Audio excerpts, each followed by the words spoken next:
Greetings, mighty companions. Anna Kujawa here, and I am teaching from A Course in Miracles, as I always do on Wednesdays. And I am teaching from A Course in Miracles, the Complete and Annotated Edition, which is the latest edition of A Course in Miracles. So this edition is different from the first two editions of A Course in Miracles because it contains a lot of material that came through the scribe Helen Schuckman, but was left out of the first two editions. And so I'm teaching this edition so that I can experience and learn the new material, which is really the original material. So just like last week's section was almost entirely not in the first two editions, this section this week also is almost entirely not in the first two editions. So it's new. So it's new material, new Course in Miracles material, which is really most original. And so it's very exciting to hear new material of A Course in Miracles. So where we are at today is Chapter 3, Section 9, The Fear of Teaching.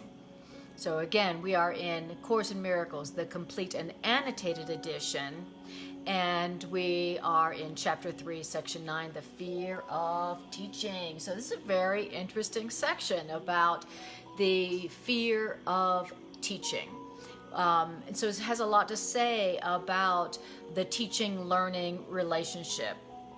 Us as teachers and also us as pupils. So the background of this section, and probably one of the reasons why this section was edited out of the first two editions, is because this section was originally aimed at Bill Thetford, who had a fear of public speaking.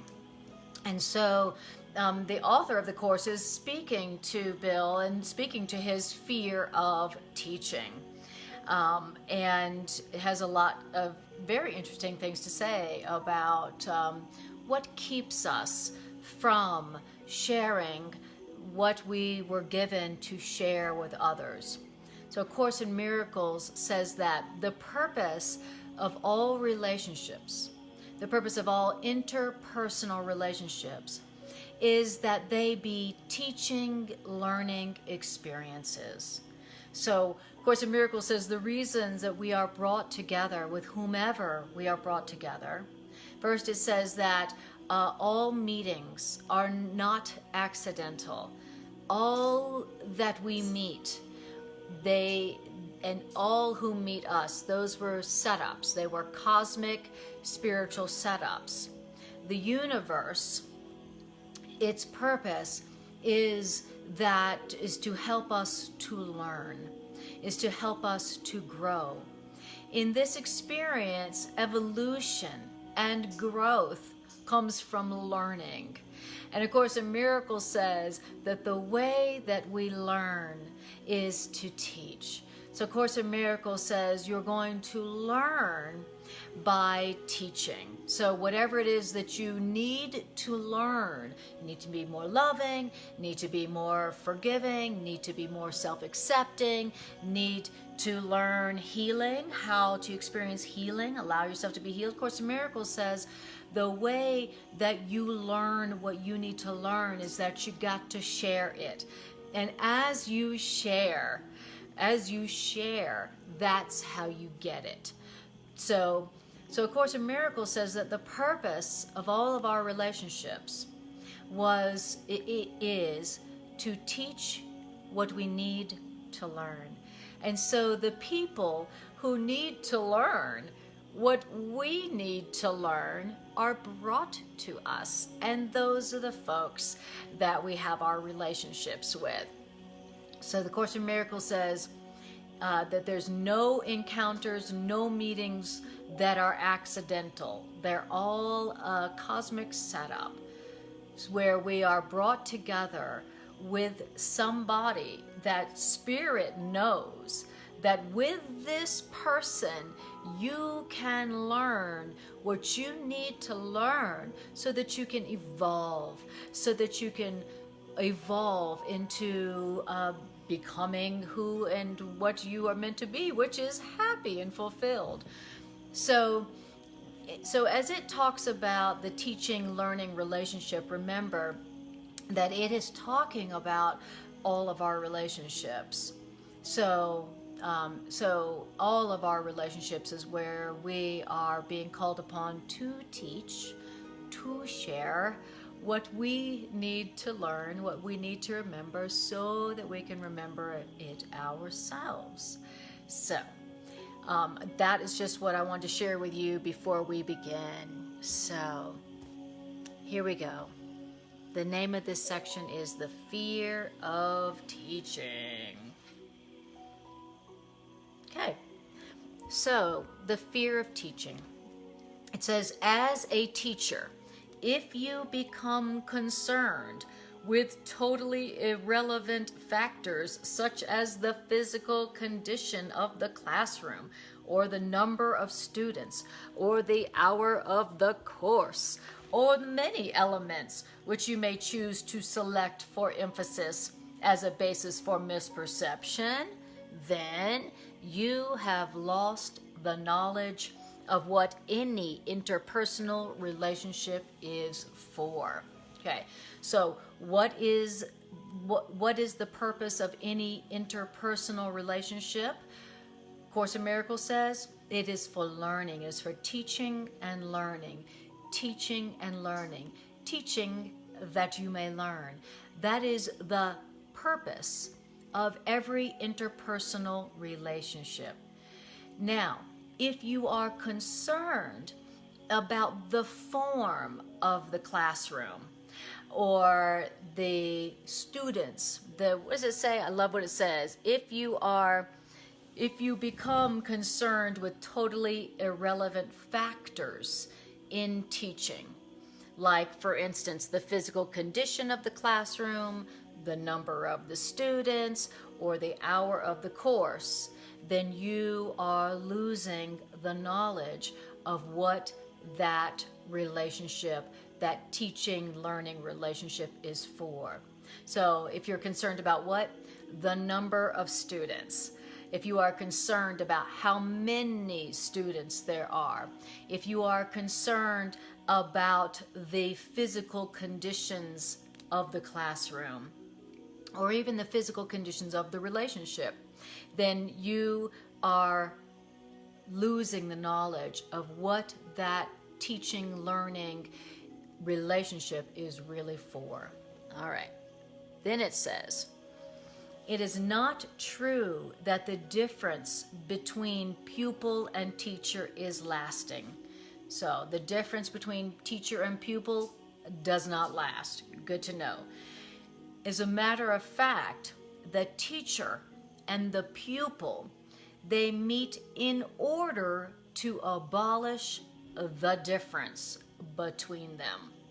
So, what is the purpose of any teaching, learning experience?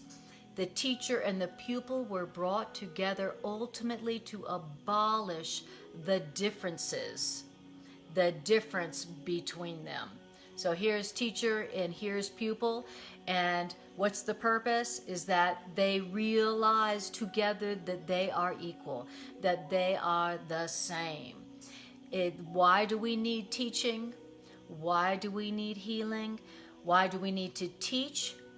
So that we can both learn together that we are the same and we are equal. The reason we all need teaching, and the reason we all need healing, and the reason we all need to learn still is because we still believe we are different. And so that's why the teacher needs to teach sameness, and that's why the pupil needs to learn sameness, oneness. Okay? Kathy Hill says, love, here to listen and learn and be healed, be a demonstrator, a giver and receiver, no matter how the difference is. Yes. Purpose is to abolish the differences between each, aka equal ground all around. Yeah, I like that. Equal ground all around. Exactly. So it says that, so teacher and pupil, the difference between teacher and pupil, those differences do not last. As a matter of fact, the teacher and the pupil meet in order to abolish the difference between them. Now, at the beginning of the teacher-pupil relationship, since we are still in time, the teacher and the pupil come together on the basis of inequality. Inequality of what? Ability and experience. Okay? So even though the goal of the teacher-pupil relationship is to abolish differences, at first, since we are in time and space, the basis of that teacher-pupil relationship is based on the inequality of ability and experience. In other words, the teacher and the pupil come together because the teacher has more ability and experience temporarily. Like for instance, you and I come together, and the basis of this is seemingly inequality of experience and ability, meaning I have more experience teaching A Course in Miracles, maybe. But that is the only basis of inequality. I just have more experience in teaching this particular material. But that's the only basis of inequality in the teacher-pupil relationship at the beginning of the teacher-pupil relationship. Okay? So the only difference between teacher and pupil is that the teacher temporarily has more experience in teaching the material that they are teaching. But that's the only difference. Now, then it says this: but the aim of the teacher is to give their pupils more of what is temporarily theirs. So for instance, my goal as a teacher is to give you more of what is temporarily mine. So what is temporarily mine? Just a little bit more experience and ability in teaching A Course in Miracles. So the goal of a good teacher is to give so much of their learning to their pupil that the pupil no longer needs that teacher. But that's the only difference. And that's the goal of the good teacher. So, and it says, this process of teaching and learning has all of the miracle conditions we referred to at the beginning of this course. So the miracle principles. In other words, the teacher or the miracle worker gives more to those who have less temporarily. In other words, the teacher has the goal of bringing the pupil, or the miracle worker has the goal of bringing the miracle receiver closer to equality with the miracle worker or the teacher, at the same time gaining for themselves. In other words, the goal of the teacher or the miracle worker, because remember, teacher is the same as miracle worker. Teacher is the same as healer. The same goal that the teacher has is the same goal the miracle worker or the healer has. Okay? So the teacher is also the miracle worker, is also the healer. Same goals here. So we're talking about teacher and pupil. We're also talking about miracle worker and miracle receiver. And we're also talking about healer and patient. All right, so this is the relationship we're talking about here. Now, so the purpose of the healer or the teacher is what? Is to bring the miracle receiver or the patient or the pupil, to bring them closer to equality. So you as a miracle worker, a teacher, a healer, your ultimate goal as a teacher and a healer is to bring others closer to the equality with you. That's always the goal of real teaching, real healing, effective teaching, and effective healing, effective miracle working. It's not, I'm going to give you something that you don't have because I have it and you don't. That is not real miracle working, teaching, healing. Real healing, real teaching is I temporarily have more ability and experience, and I'm going to share that with you only to remind you of your equality with me, that we are one, that we are equal. And the only difference is that maybe temporarily I have more experience or ability in remembering this, or trying to remember this. Okay? Beautiful. All right, and welcome Renew and Demola. Wonderful to see you here and to have you join our healing circle. All right. And so, in other words, the goal of the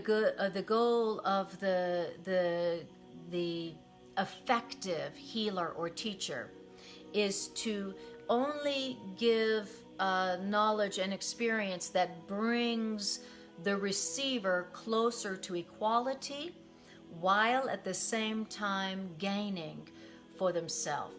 So as a good teacher, for instance, here's what I would do if I was a good teacher. When I'm being a good teacher, I'm only sharing of my experience only because I have more experience in this material, but I share this material with you, the pupil or the patient, only because I want to bring you closer to the awareness of equality with me, and also because sharing this with you enables me to gain. This is the only way I can really learn something, is to share it. Only by reminding you of it and reminding you of our equality, only can I, as the so-called teacher, really get it. So teacher and learner, teacher and pupil, healer and patient really are the same. The only difference between them is one of time and experience, which just means time. Okay? So the truth is that they both equally need each other, and they are the same. And so that is the goal, the real goal of teaching and healing. All right. Now, if you guys watching, if you have any questions about what it's saying or how to apply it to your own experience, then feel free to write your comment, your question out, but write it in all caps. That catches my eye. And remember, the purpose of this always is, how can I use these ideas for some peace? Where do I need some peace? Where do I need some healing? Where do I need some abundance in my life? That is the area in which to apply these ideas. That's what these ideas are for. So, Kathy says, me as a miracle worker is to bring others as close to seeing themselves as equals to. Exactly. Because remember, what is it that we are ultimately suffering from? Whatever form our suffering is. A Course in Miracles says ultimately our suffering, whatever it is, emotional, financial, physical, psychological, all of our problems ultimately stem from the belief in differences, in separation. I'm separate from my source and I'm separate from them. We are different. That's what we're suffering from. And as soon as we realize within our suffering, oh, I'm not alone in this. I'm not the only one who deals with this. I'm not the only one who goes through this. We all do in some shape or form. As soon as I remember that I'm not alone, that I'm not separate, that I'm not alone in this, and I'm not different in this, then peace comes. Then guilt is gone from me. And so, of course, that's why A Course in Miracles says our one problem is that we believe we're different, we feel separate, and the one answer is the awareness of the truth, that we are connected. We are not separate. We are not different. That all differences that we experience between us, those are temporary. Those are superficial. Those are of the body. They are of time and space. All differences are temporary and are ultimately meaningless. The truth is that we are one spirit. We are one self. We have the same source. We have one creator. And just like you remain connected to your siblings on earth, just the same, we remain connected to our spiritual siblings, which is all of life. We have one source, one creator. Well, that makes us all related. That makes us all connected, just like you are connected to your biological siblings in the body. Now, so knowledge is knowing that we are one, that we are connected, that we are not really separate, and that all the differences that seem to separate us are illusions. They are just superficial and ephemeral. They are not real. So here we are. So what is it that we are teaching? We are teaching non-separateness. We are teaching equality. We are teaching oneness. Why? So that we can learn it.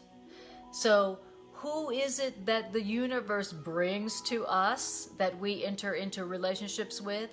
It's all those who we have in some way, shape, or form believed we were different or separate from, so that we can teach connection, so that we can teach oneness, so that we can teach equality, so that we can finally learn it and be free from all the symptoms of the belief in inequality, right? So whoever it is that reminds us of those whom we have thought we were not the same as, that we've judged as different from us, well, the universe is going to bring us those folks so that we can ultimately learn, oh, we're equal. Oh, right, we're the same, So I'm suffering because I have been teaching that I am different from you. I've been judging you, and we're different or we're unequal. Either I judge them as better than me or lower than me. That's what judgment is all about. And that's where my problems come from. So now, to be healed from my problems, I've got to teach equality. So the universe is going to bring me all those folks who remind me of those whom I have judged and seen as unequal one way or another, so that I can teach equality and learn it myself and be free from all my problems. Kathy says, right now I see teachers as having courage to be wholeheartedly themselves. Beautiful. Amen to that. Yes. And as teachers, remember, we are teaching what we need to learn. And the universe is going to bring to us those who need to learn what we need to learn. And what a great gift. Thank you, universe, for bringing me this person who needs to learn what I need to learn, so that I can teach that to them, so that I can remind them of what I most need to learn, so that I can get it. Unless I give it, unless I teach it, unless I share it, I'm not going to get it. So that's the purpose of all interpersonal relationships. It's for teaching and learning. That's what they're all about, right? The teaching and our interpersonal relationships are not people who are brought to us for us to get love from, or to get worth from, or to give us what we don't think we have. That is not the purpose, really, of our relationships. The ultimate purpose is to learn, to teach and to learn. So thank you to all of my relationships that the universe has brought to me. Thank you guys for consenting to give me an opportunity to teach what I most need to learn. Thank you for that. All right. So it says this. So it says, let's see where we're at. Okay, so we are paragraph 3. So it says the confusion here is only because teacher and pupil do not gain the same things. Why? Because the teacher and the pupil do not need the same things. And if the teacher and the pupil needed the same things at the same moment, then their respective, though temporary roles would not be conducive to mutual profit. Freedom from fear can be achieved by both teacher and pupil only if the teacher and the pupil do not compare either their needs or their positions in regard to each other in terms of higher and lower. Okay, so what does that mean? Okay, so in other words, it says the teacher and the pupil, they temporarily need different things. So let's say, for instance, I'm the teacher and you're the pupil. What I temporarily need is to give the ideas so that I can remember them for myself. You, as the pupil, you need to hear the ideas for yourself so that you can hear something different about yourself and finally accept something different about yourself. Okay? Those are only temporary differences. But because we have different needs, if our needs were the same, if your needs were to give the truth so that you could accept it for yourself, and that was mine too, then we couldn't profit from our different needs. So only our different needs, which are temporary, enable us to profit. In other words, the teaching and learning relationship is optimal when the pupil and the teacher because they have different needs. Okay, so if we had the same needs as teacher and pupil, then we wouldn't, the learning could not extend. So then it says this. Then I love how it says freedom from fear can be achieved by both the teacher and the pupil only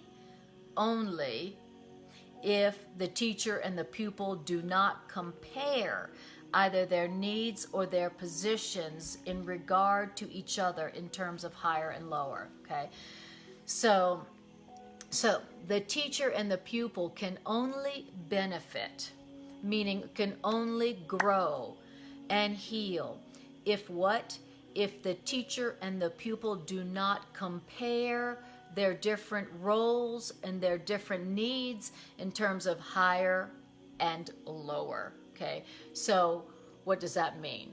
That means that the teacher and the pupil, the truth is that the pupil's role is not lower just because they are the pupil, and the teacher's role is not higher just because they are the teacher.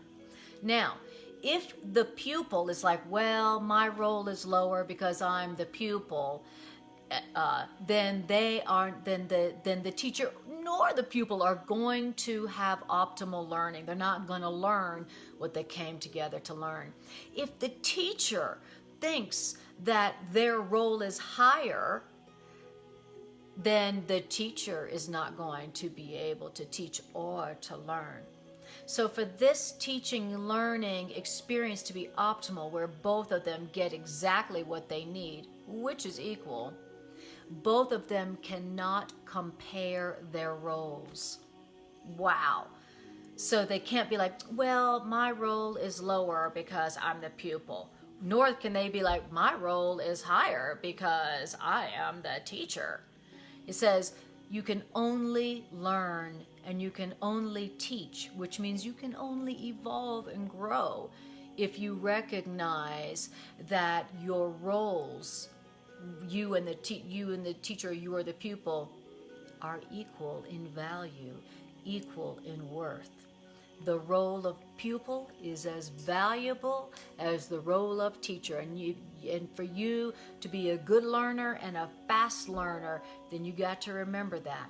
And for you to be a good teacher and for you to learn, be a better, faster learner, then you as a teacher got to remember not to compare yourself, that your role is equal. It is not higher just because you happen to be in the teacher role. Okay? Very important to remember. So, remember, and Kathy Hill says, love the idea to be a healthy teacher. I choose to be a healthy listener. Very good. Exactly. And remember that teacher and pupil, healer and patient, those are roles and they are temporary. Sometimes you will be in the healer role and sometimes you will be in the patient role. And sometimes you will be in the teacher role and sometimes you will be in the pupil role. Now, how can you tell when you are in the teacher role and how can you tell when you're in the pupil role? Well, A Course in Miracles says you can tell when you are in the teacher role, when whoever is the more peaceful, whoever is the more loving, at the time that a threat is perceived. So whenever there is conflict between you and another in any of your interpersonal relationships, whoever is the saner at the time the threat is perceived, that is the one who is temporarily in the teacher or the healer role. So that's how you know. There will be times when in conflict in your interpersonal relationships, you are insane. You are not peaceful, you are not loving, you are not joyful, but the other person will be. And at that moment, they are going to be the teacher and you are the pupil. Now, if either one of you start comparing your roles, oh, well, I'm less equal, I'm not as equal, we're not equal because I'm in the pupil role right now, then you're not going to learn, which means you're not going to evolve, which means you're not going to grow, which means you're not going to experience real fulfillment. And then sometimes, you are going to be the saner one. You are going to be the one who is temporarily more sane, meaning more peaceful, meaning more loving. And in those moments, you need to remember that y'all's roles are equal. The teacher or the healer needs the pupil or the patient just as much as the pupil or the patient needs the healer or the teacher. They need each other equally. Their need is equal. Their roles are equal. And so as we recognize the equality of our pupils or our patients or our teachers or our healers, now we are going to be able to fulfill the purpose of our relationship. We were brought together to fulfill a purpose that benefits us equally and mutually. Growth and healing occurs as we come together with those whom we had thought were separate and unequal from us. And we learn together that we are the same, that we are not different, that we are equal. And as we learn that together through our seemingly unequal, different roles that we go back and forth between, only then do we learn. Only then do we fulfill our function of learning and evolving here on earth. That's what it's about. Learning growing, growth, evolution. That's why we're here. Why we're here in the Earth School. This is Earth School. And in Earth School, you only evolve through the levels, through the classes, through the grades, as you learn equality. How do you learn equality in Earth School? Well, you gotta teach it. You gotta teach it and you gotta learn it. You gotta be a teacher and you also gotta be a pupil. You gotta learn how to be a good teacher and you gotta learn how to be a happy learner. So we have to learn how to be an equal teacher, and we gotta learn how to be an equal student, an equal pupil. That's what we're learning how to do in Earth School. And we want to listen. In Earth School, you don't want to stay in the same grade forever. You want to evolve. You want to become a better and better learner, so that you can become a better and better teacher, and so that you can evolve through the grades and hopefully graduate. Earth School is not the end-all be-all, right? Earth School is kind of low on the evolutionary scale, right, of existence. Earth School is not as high as it goes. As a matter of fact, it is at the bottom. It's like kindergarten. It's like cosmic kindergarten. And we want to become better and better, faster learners. We don't want to stay in kindergarten forever. We want to graduate kindergarten and go to first grade and second grade. You don't want to stay in kindergarten forever. So we're hearing here how to become a better learner, and a better teacher. Okay? Well, what's the first thing here? Is you learn and you remember what the purpose of all relationships is for. The purpose of all relationships here in Earth School is teaching and learning. Because teaching and learning is the only way that you evolve and grow.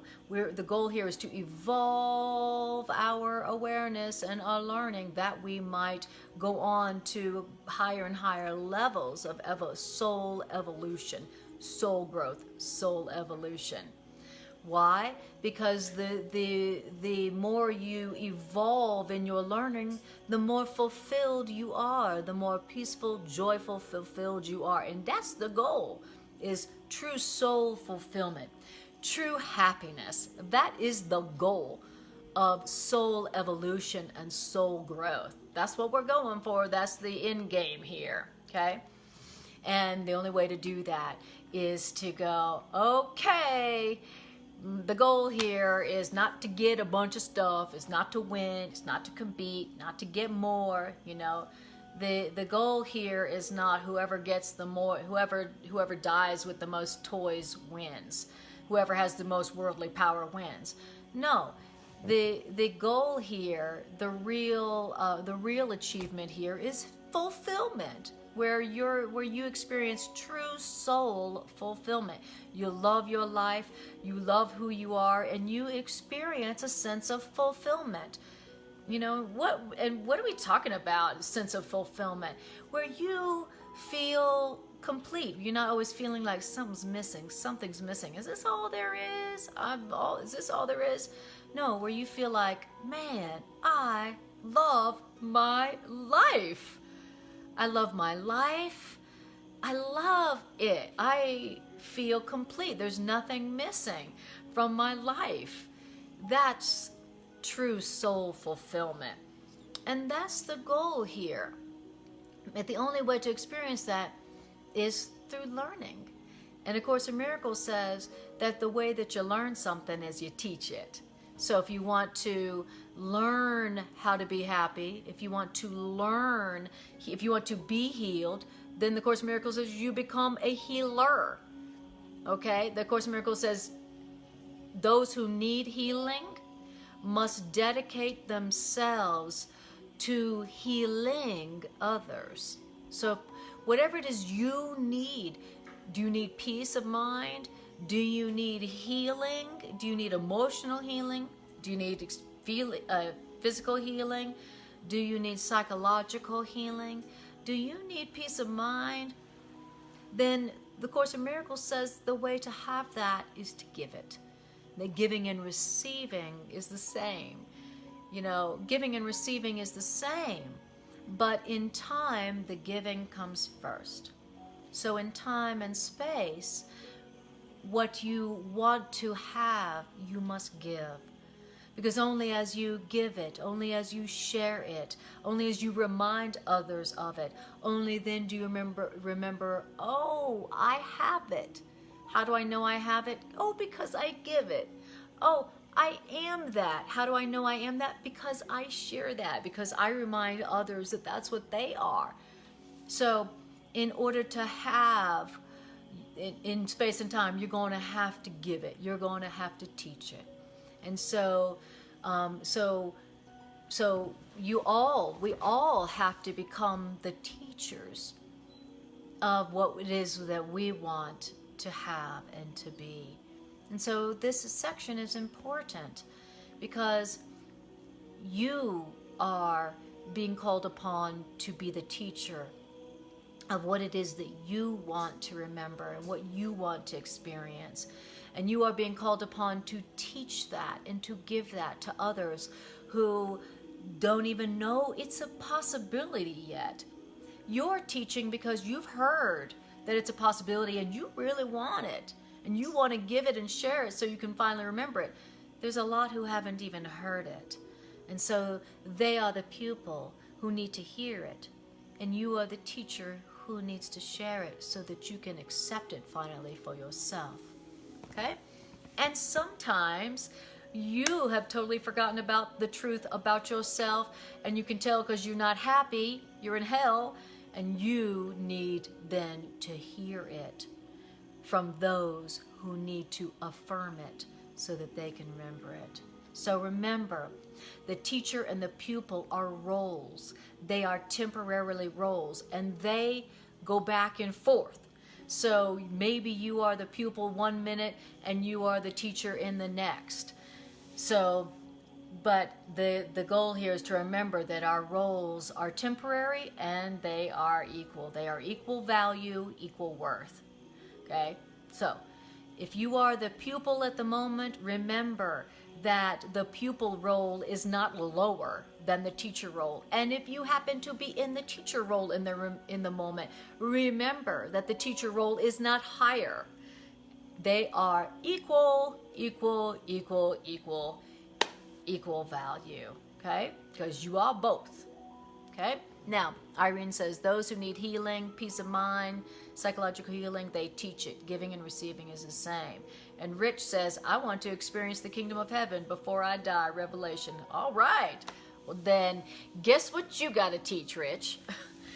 You know, so remember, the Course in Miracles says, having and being are one. It's a very important concept. Very important concept.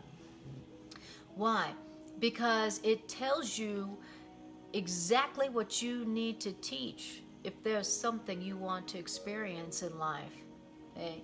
If there's something you feel like you don't have in life, then that is exactly what you need to be teaching, which means you need to be demonstrating, which means you need to be reminding other people of.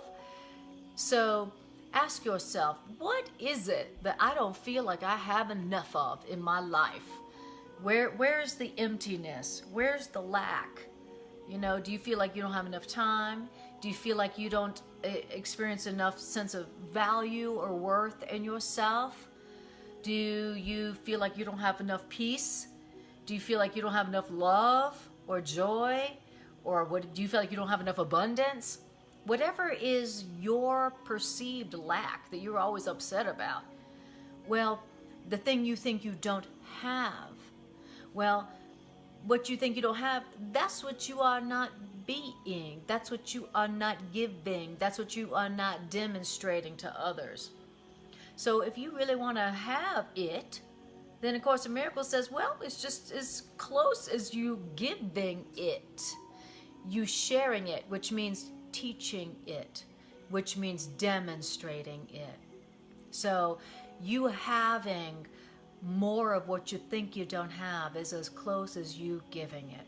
So let's say you feel like I don't have enough wealth. I don't feel like I have enough abundance in my life. I always feel like I don't have enough. Okay.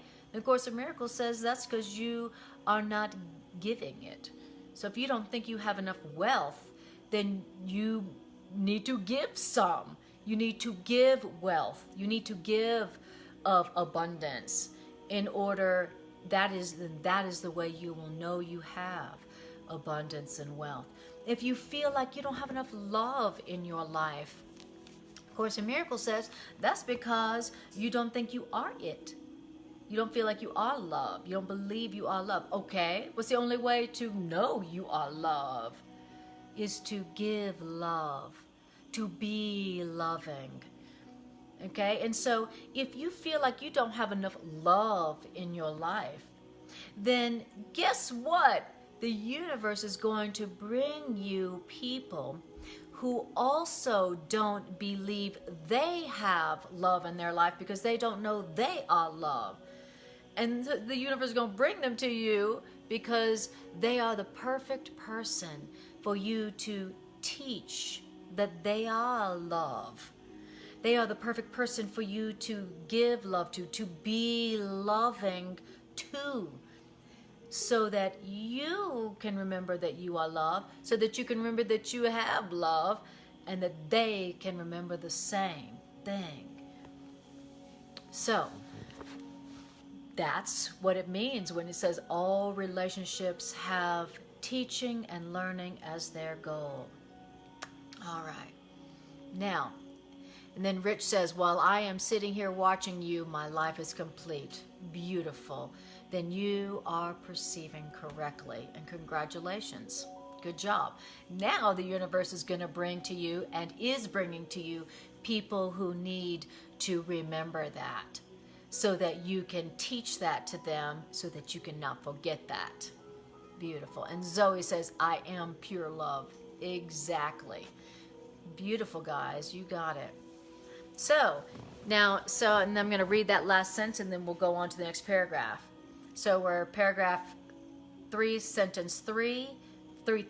Freedom from fear can be achieved by both teacher and pupil only if the teacher and the pupil do not compare either their needs or their positions in regard to each other in terms of higher and lower. Okay. We can only learn together. We can only accomplish the learning together if we don't compare our roles as higher or lower, and if we don't compare our needs as higher or lower. Okay? So that's what we need to remember. That if I temporarily am the teacher and you are temporarily the pupil, we are not going to get the gifts. We're not going to get the learning and the growth if we in any way, shape, or form compare our roles and our positions as higher or lower. We got to get that.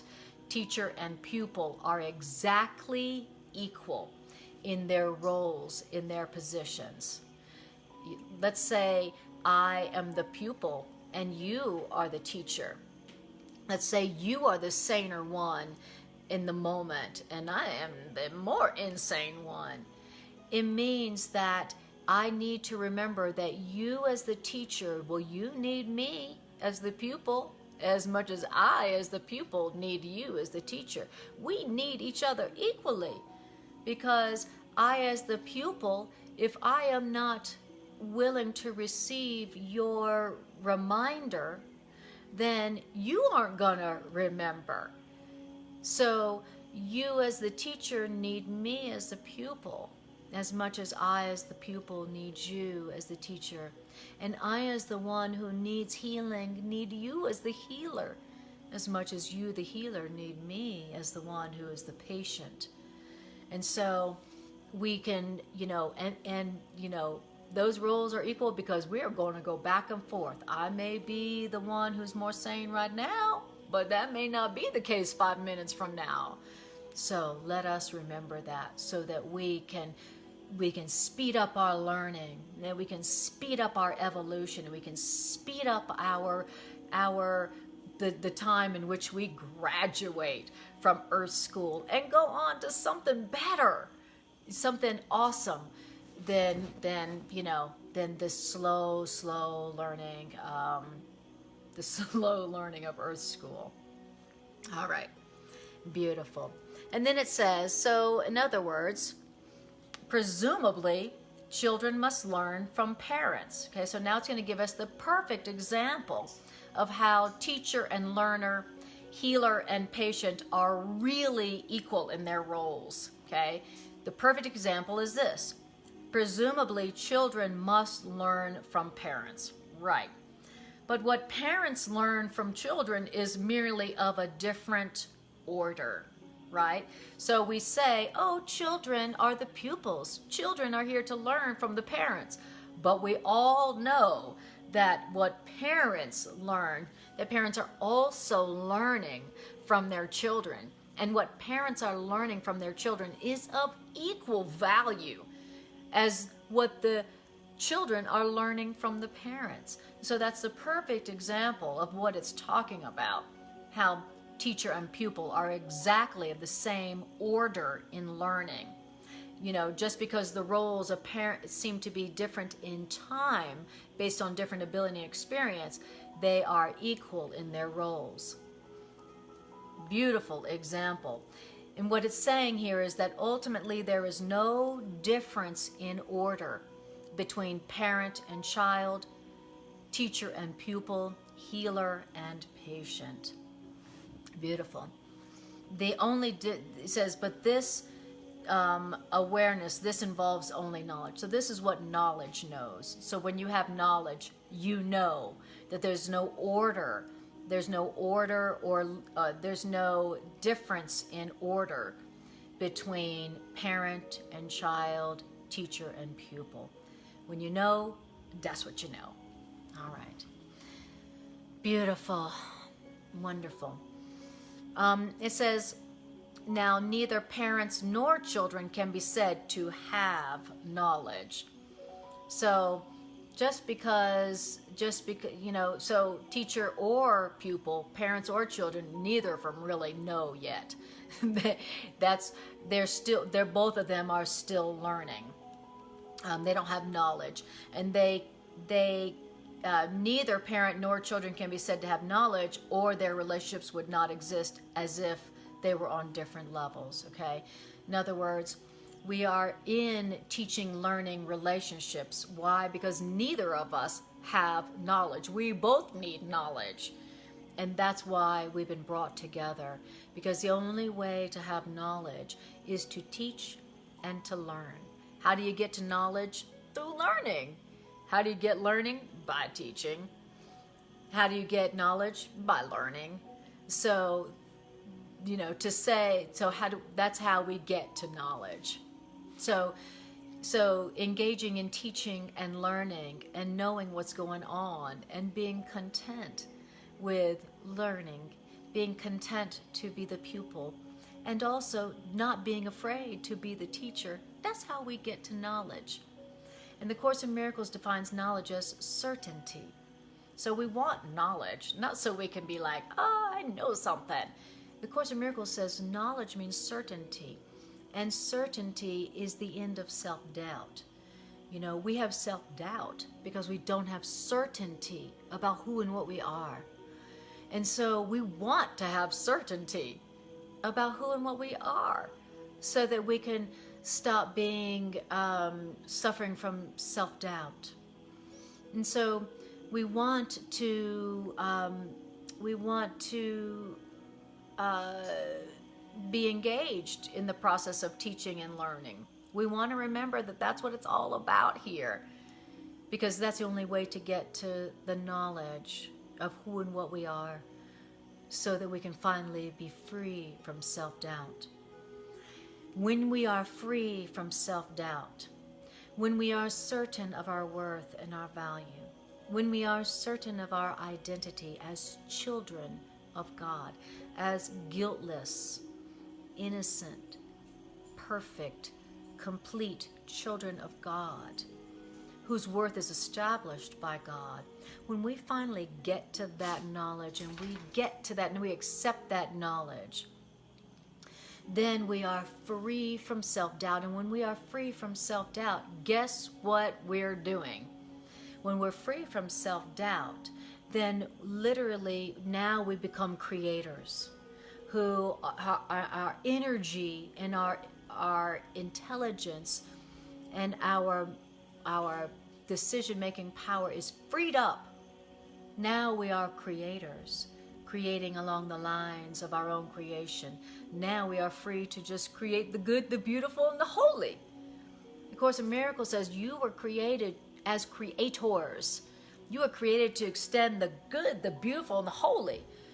But instead of being creators who are creating along the lines of our own creation, we're sitting here learning, trial and error, learning, making mistakes, doing repairs, making mistakes, learning, trial and error, learning. The Course in Miracles says eventually we're supposed to get beyond learning to creating.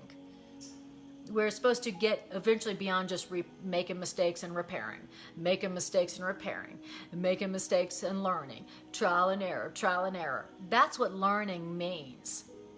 Okay? But eventually we're going to go beyond trial and error, beyond learning, to just creating. I know who I am as love and power, and I extend that, and I create the good and the beautiful and the holy, just like my Creator created me. So we want to get on with the learning, which is what we're here to do, and that we might eventually experience certainty, which is knowledge, so that we can get on back to what we were created to do, which is not just be learners, but creators. So, and when we get back to our original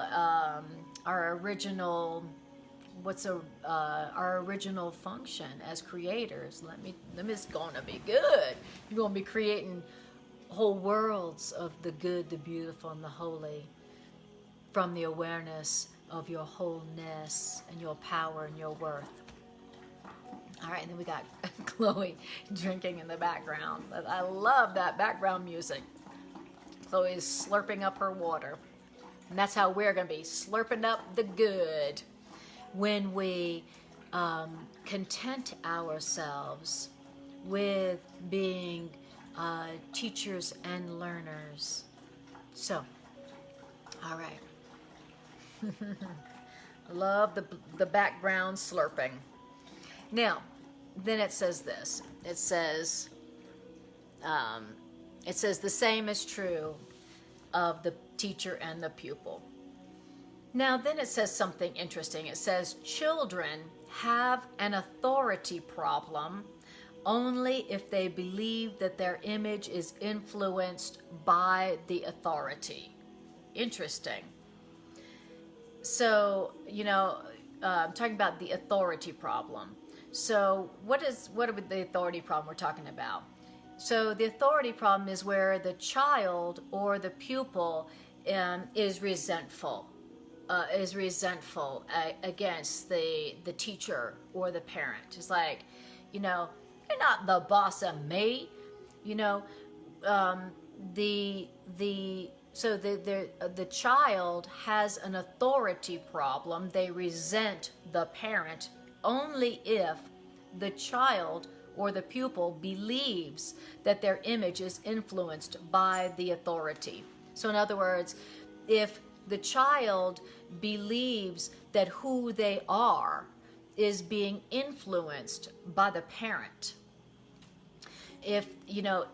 or if the pupil or the student believes that their identity is being influenced by the teacher, then the pupil or the child will be said to have an authority problem. So in other words, if I as the pupil or if I as the child believe that my identity or my value or my worth is determined by them, then I'm going to have an authority problem. I'm going to resent that parent. Okay, so then it says this, but this is an act of will on the child or the student's part. Why?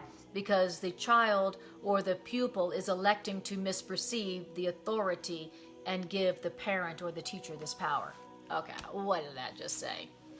Okay, here's what it said. If you are the child or the pupil, if let's just say, since we're doing the teacher-pupil metaphor here, let's start with that.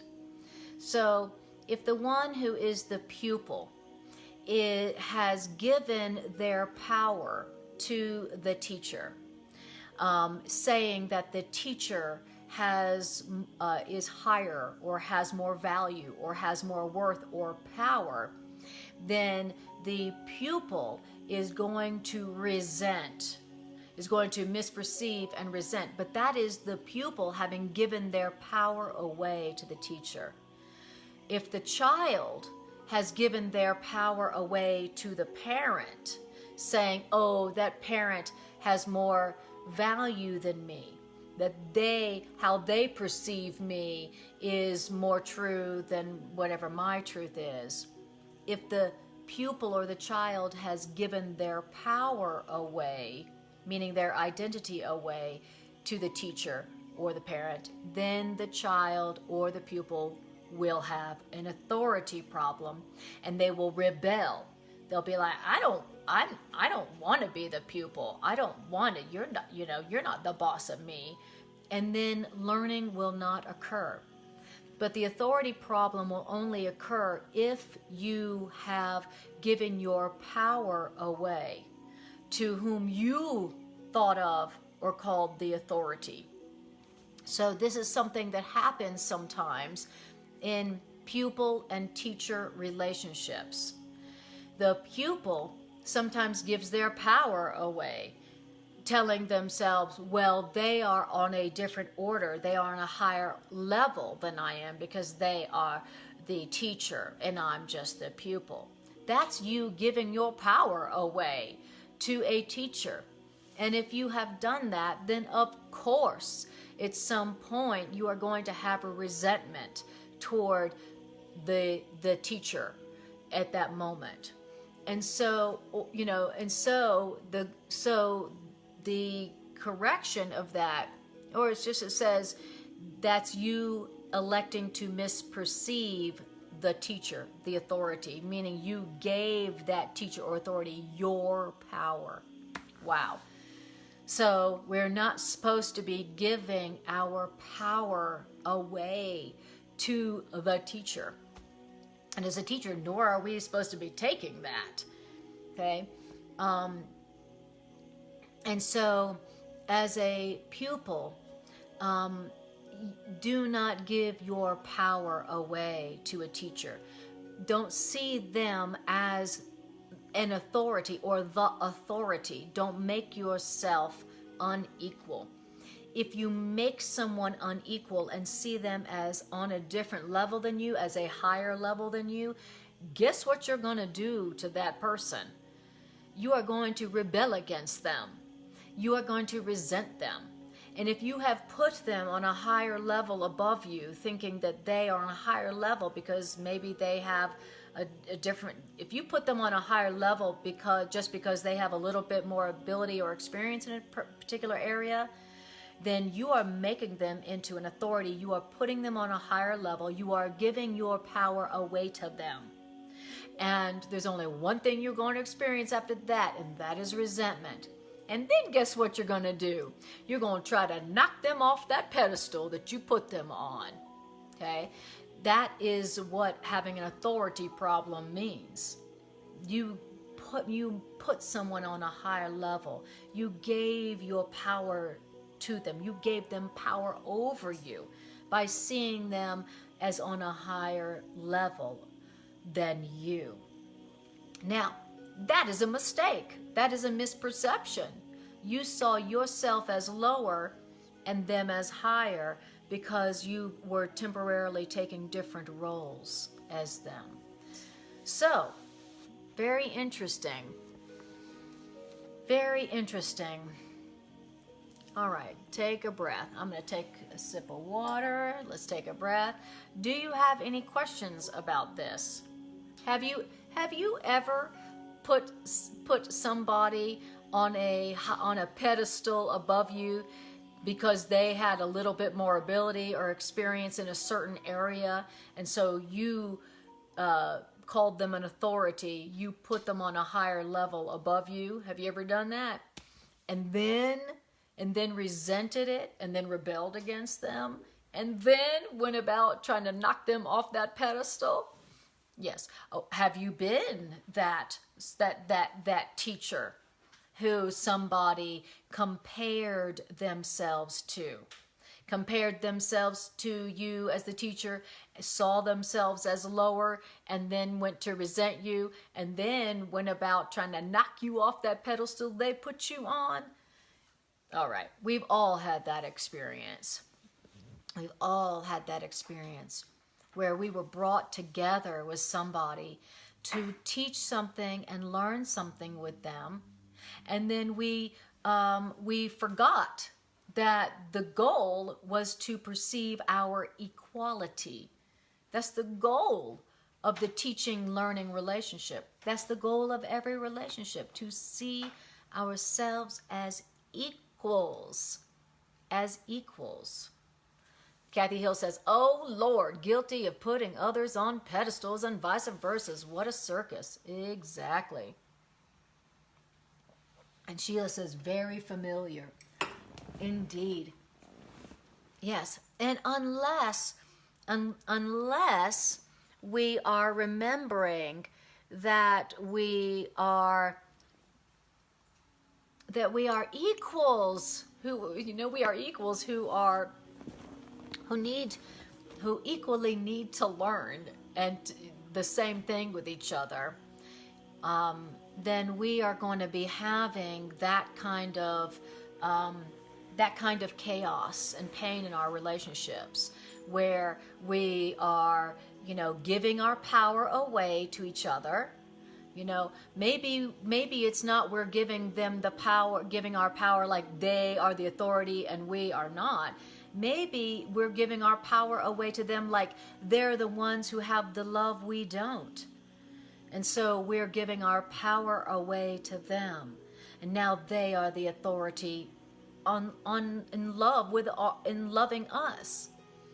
Right? There's lots of ways that we give our power away to others, where we make them the authority about us. Like all of a sudden what they think about us, all of a sudden their perceptions of us have so much power over us. We've all done that. As a matter of fact, that's what we do in our special relationships. We give our power away by making them the authority on us. And when you make someone an authority over you or about you, all of a sudden now what they think is so much more important than your truth, your identity of yourself, right? What was that last line from the last section? So here's what it's saying here. So now I am going back to the last paragraph of the preceding section. And you don't have to go there if you don't want, but I'm just going to read it to you.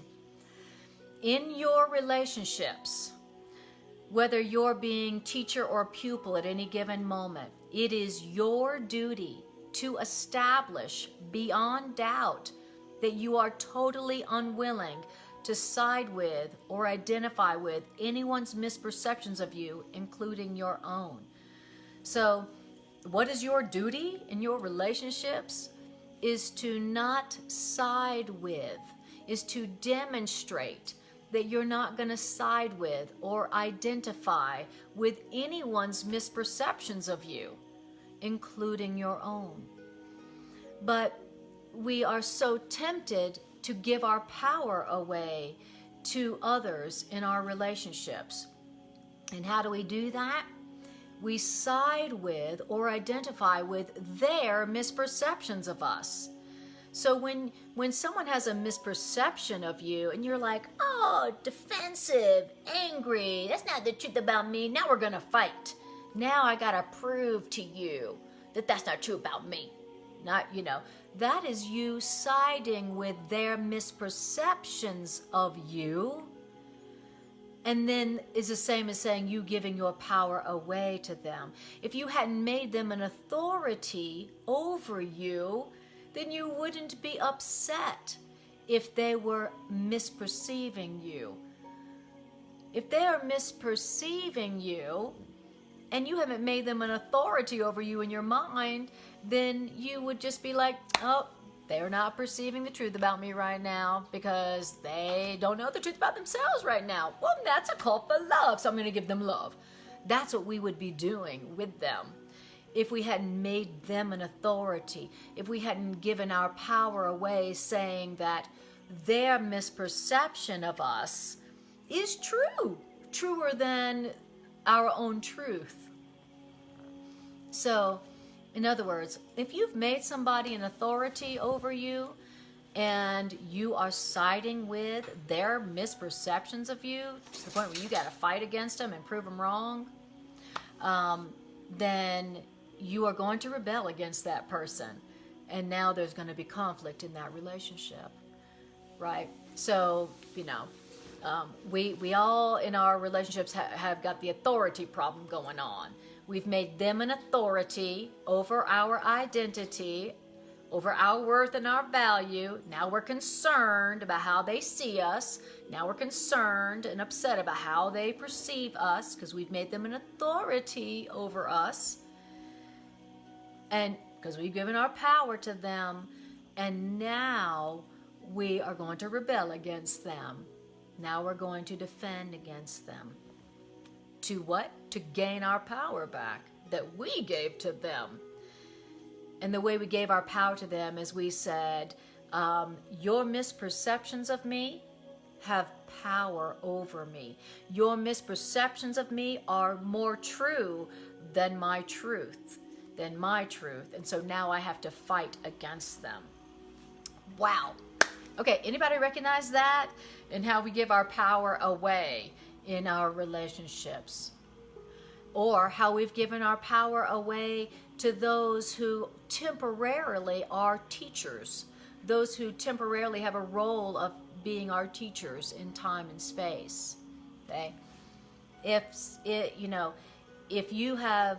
you're seeing one of your teachers, someone who has more ability and experience in a certain topic in space and time, temporarily, if you are seeing them as having power over you, if you are seeing their misperceptions of you as having power over you, then you are going to be rebelling against them. And you're not seeing correctly. You're not seeing them correctly. You are comparing your role as pupil and their role as teacher, or you're comparing your role as teacher with their role as pupil. You're comparing the roles, the teacher-pupil roles, which are temporary, and seeing those different roles as higher and lower. Okay, now you'll know if you've been doing that, because now there's conflict, now there's upset. Right, one of you is rebelling. And Damola says, in my defenselessness lies my safety. Beautiful. And Sheila says, grateful for this lesson. Thank you, love you. Thank you, love you too. Awesome. Yeah, because, we're talking about teacher and pupil, but teacher and pupil is what we are meant to be in our relationships. That's why we are together. Because we are the teacher and the pupil to each other that we each other need in order to learn what we need to learn in order to evolve, in order to grow, in order to have the soul growth and the soul learning that we are here for. That's what we're here for. All right, beautiful. So how we doing? Okay, so I'm going to say that again. It's so important in this topic.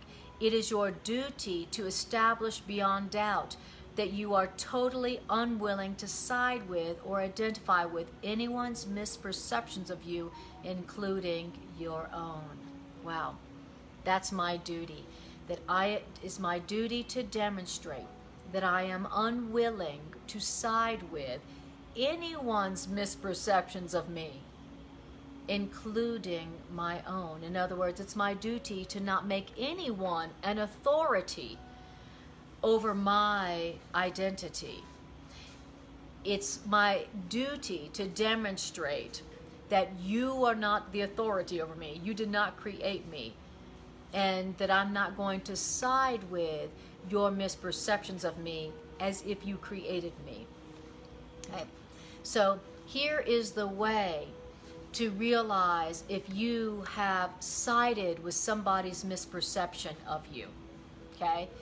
If you are upset with somebody because they are not seeing you correctly, they don't see you as good enough, they don't see you as worthy, they don't see you as loving, they don't see you as lovable, they think you're rejectable, they think you're not good enough, they think that there's something wrong with you, they think, whatever. If you are upset with their perception of you, then you have sided with their misperception of you. You've identified with their misperception of you, which means you have given them authority over you, which means you are saying and demonstrating, oh, you are my creator, you are my source, and that's why I need to be so upset about what you see, what you're seeing about me. So a lot of times when I'm upset about that, they are not seeing me correctly, then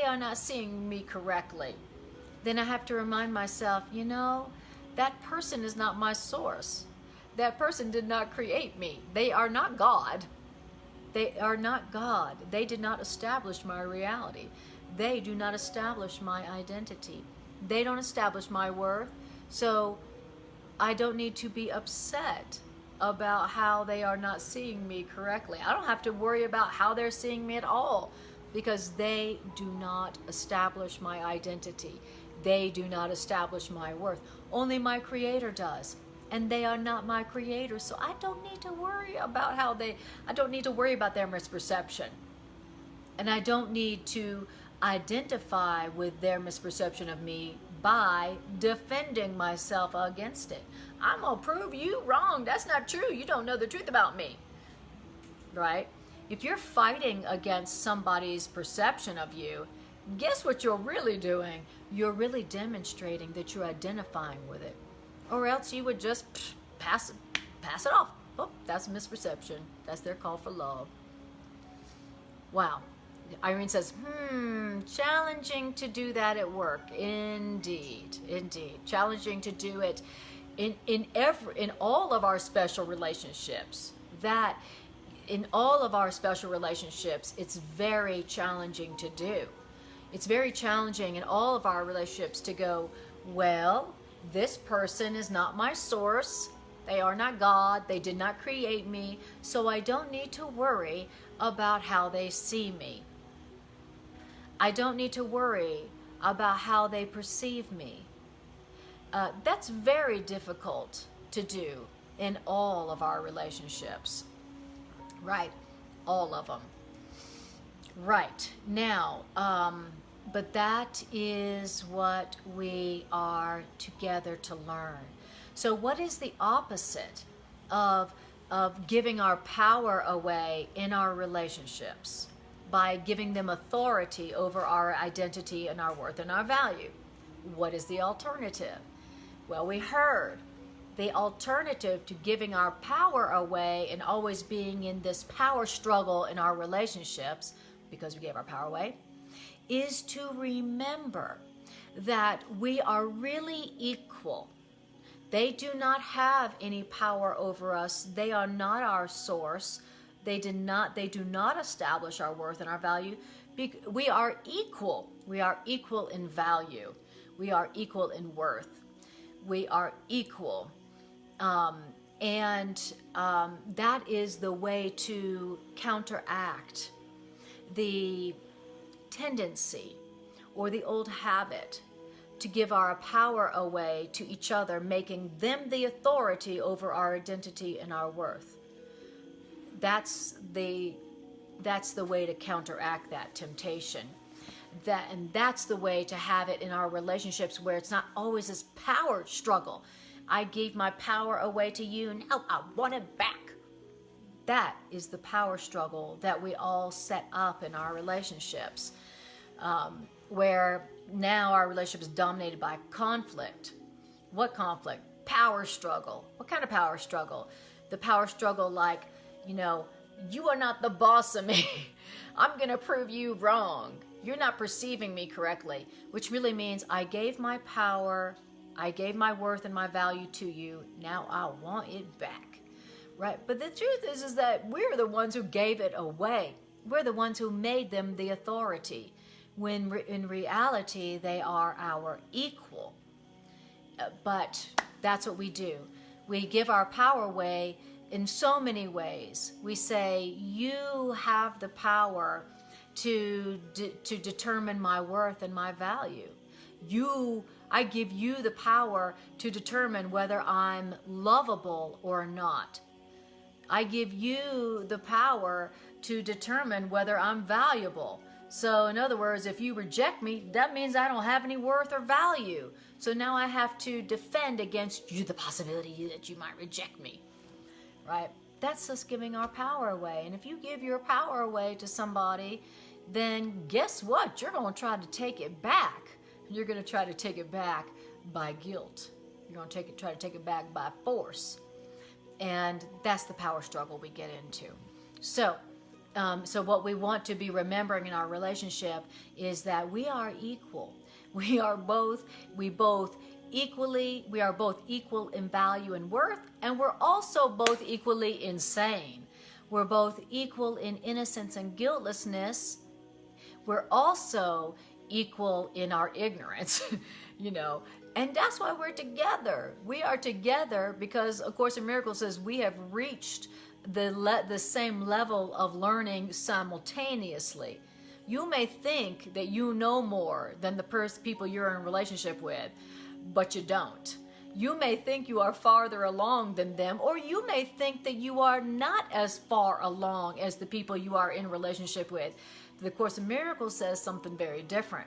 The Course in Miracles says you come together when your teaching and learning levels are equal, and that you come together to remember, to learn, and to teach that you are equal, that we are the same.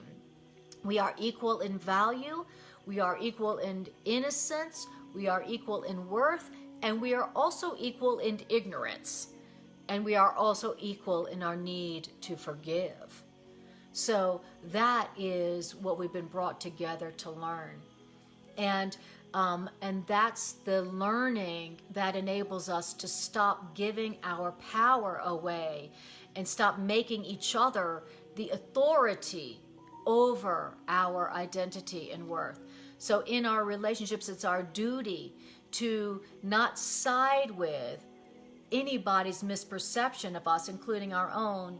In other words, it's our duty to stop making them the authority over our identity and our worth, and only give that authority to God, our source. Only God establishes my worth.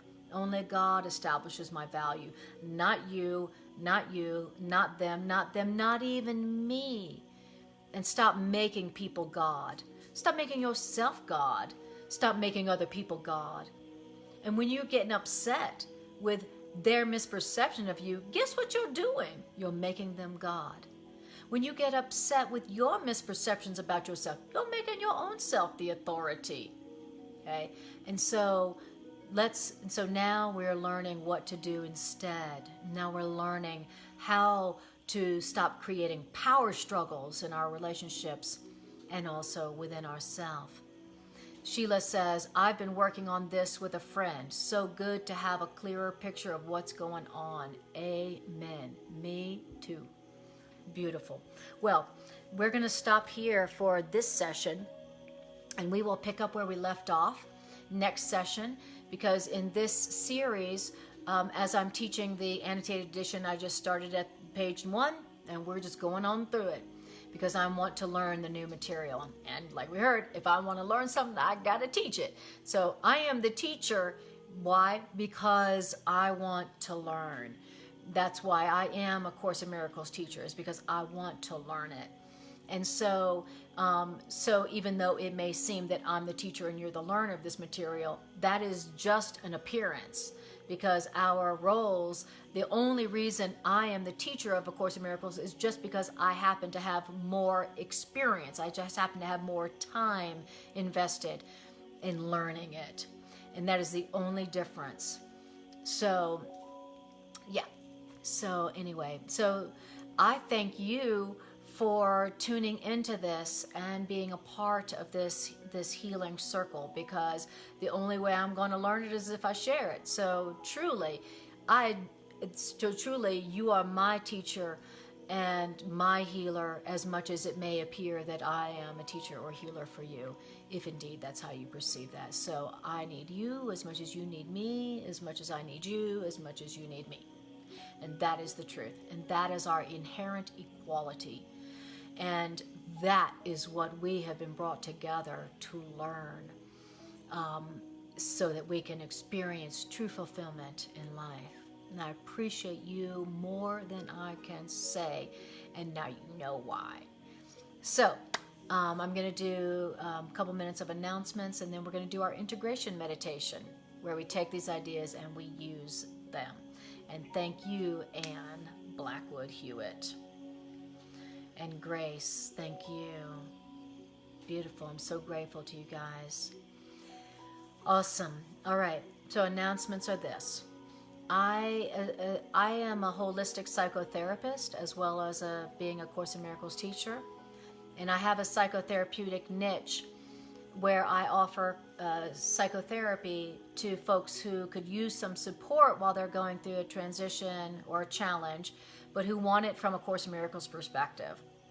And A Course in Miracles, in my experience, is the most profound psychological curriculum, healer curriculum that I've ever experienced. And I've been around the block in terms of psychological curriculums as a psychotherapist.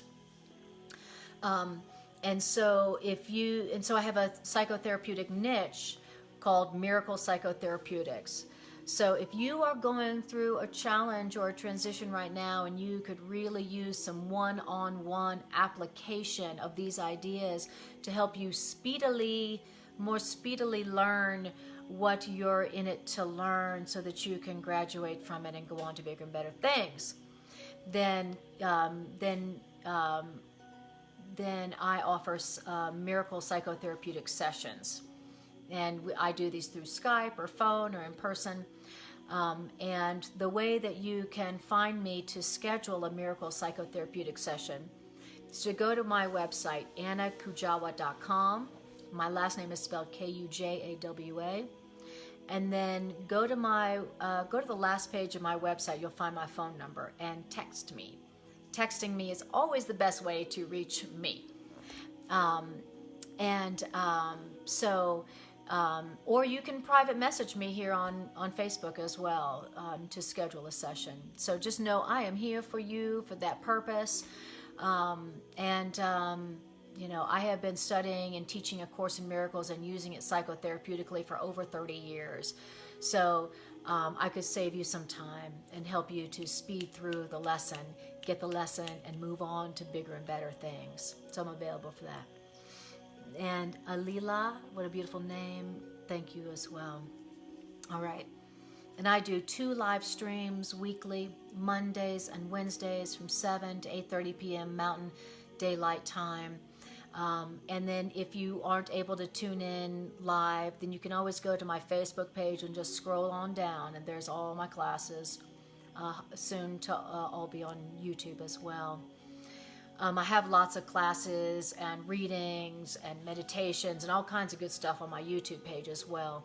So just go to YouTube and put in my name, Anna Kujawa, ANNAKUJAWA, and you can see there's readings, meditations, classes, all kinds of good stuff there. And if you do go there, hit like and subscribe. All right. So, and if you would like to make a financial expression of appreciation to my Miracles Ministry to help it expand and extend all around this aching world, then go to my website, annakujawa.com, and go to the services we offer page, and you'll see the PayPal buttons there. And thank you, thank you, thank you, thank you, thank you, thank you. Thank you for supporting this ministry.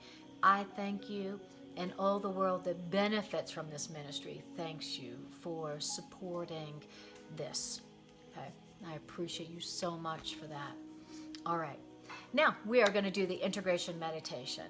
And what we do in the integration meditation is we take the ideas and we listen and we use them. And we use them while listening to music. We close our eyes and go within. So as we use them, the Course says, then we see that they are true. So what I want you to do is I want you to close your eyes and take a breath.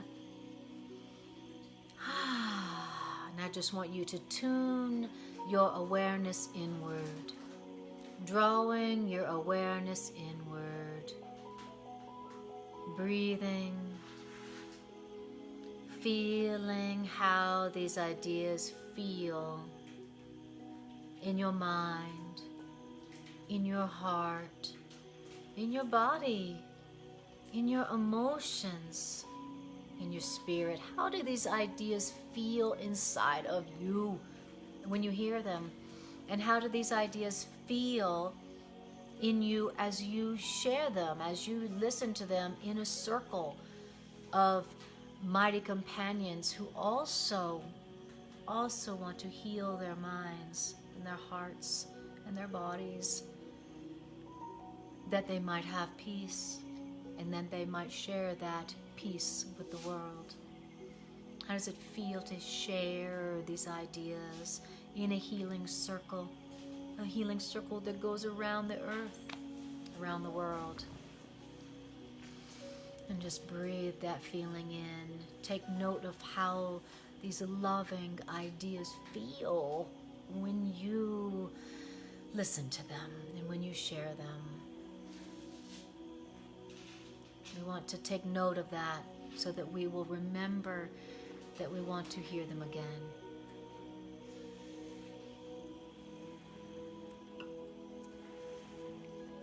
Beautiful.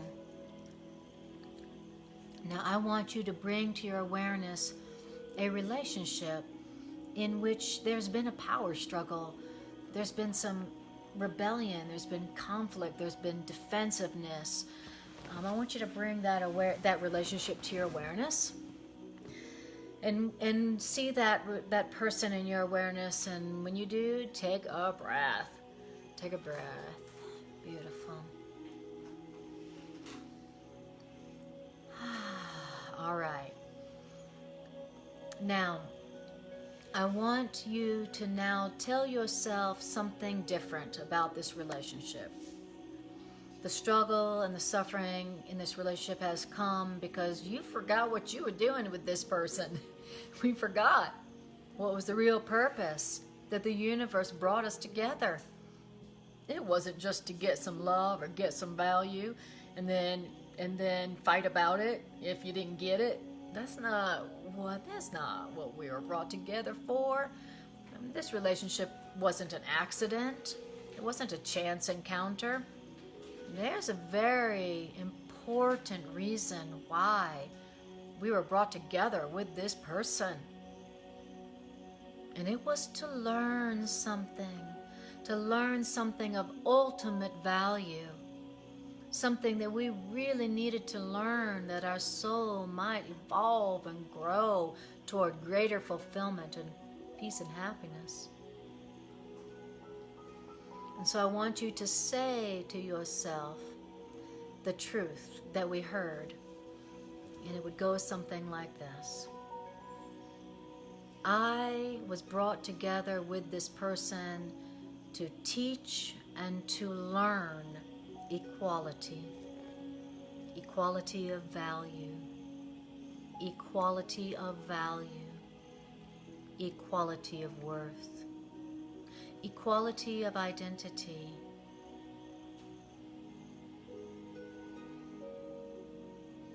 I forgot that me and this person were equal. That we have equal worth, equal value, equal love. I gave my value, I gave my power away to this person. I made them an authority over me. I believed. I gave my power to them. I gave power of authority over to them, saying to them, what you think of me has power over me. And then I became angry and defensive because I saw us as unequal. I decided that what you thought of me had more power and more truth than my own truth as established by my source. And then I saw you as my enemy.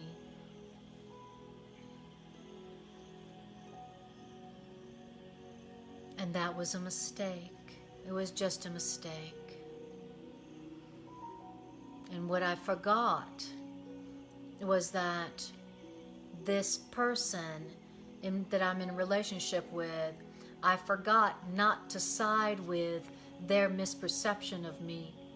And they forgot to not side with or identify with my perception of them.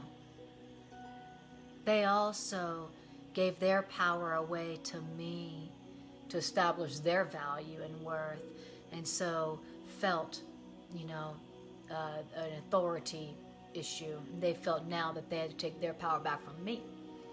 So it was just a mistake. We forgot. We forgot about our equality and our value. We forgot that our purpose being together was to remember that even though we may take different roles of teacher and learner at different times, that truly we are of equal value, equal worth. And we both forgot that. And it was just a mistake. And it was just a mistake. And take a breath. We are telling ourselves the truth about our relationships. The truth that we had forgotten. And then went into war with each other. Saw each other as enemies.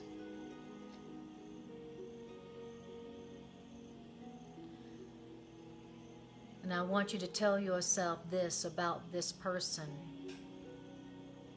This person is my equal. We are equal. Though we appear to have different roles at different times, truly, we are equals. I need to teach them so that I can learn, and they need to teach me so they can learn. And I need them to learn from me so that I can teach what I need to learn. And they need to teach me what I need to learn so that they can learn it. Truly, our need of each other is of equal value and equal worth. And this is the truth. Tell yourself the truth about this relationship. And take a breath. And just take note of how that feels to tell yourself the truth, to be telling yourself something different. Now, how does it feel to take your power back from them? How does it feel to stop seeing them as the authority or making them the authority over your identity or worth? How does it feel to take your power back? Well, now you don't need to fight against them. Now you don't need to prove them wrong. Now you don't need to prove anything. Take a breath and breathe that in. How does that feel? Notice how that feels. To no longer be needing to fight for the right. You don't need to. It is your duty in this relationship, and I want you to tell yourself this. It is my duty in this relationship. It is my duty in this relationship to demonstrate. It is my duty in this relationship to establish beyond doubt that I am totally unwilling to side with or identify with anyone's perception of me, including my own. It is my duty in my relationship to take the power back that I inappropriately gave to this person to establish my identity, to establish my worth. That's my duty, and I take my duty. I take my power back. And then say to yourself, my worth is established by God. My worth and my value is established by God. My identity is established by God and no other, including myself. And breathe that in. And to accept this and to demonstrate this, that is my duty, my responsibility, my function, my role. Take a breath. Beautiful. Well done. Good job, guys. Very powerful session tonight. I appreciate you so much. And hey, share this on your timeline. If you would like to help these ideas to extend to the world that needs them so desperately, then share them on your timeline. You never know who will see them. You never know who right now is needing this exact message that needs it and could find it on your timeline. So share it. And I thank you and the world that so desperately needs this message to be released from war. Thanks you. I appreciate you so much. And I will see you next time I see you. May the Course be with you.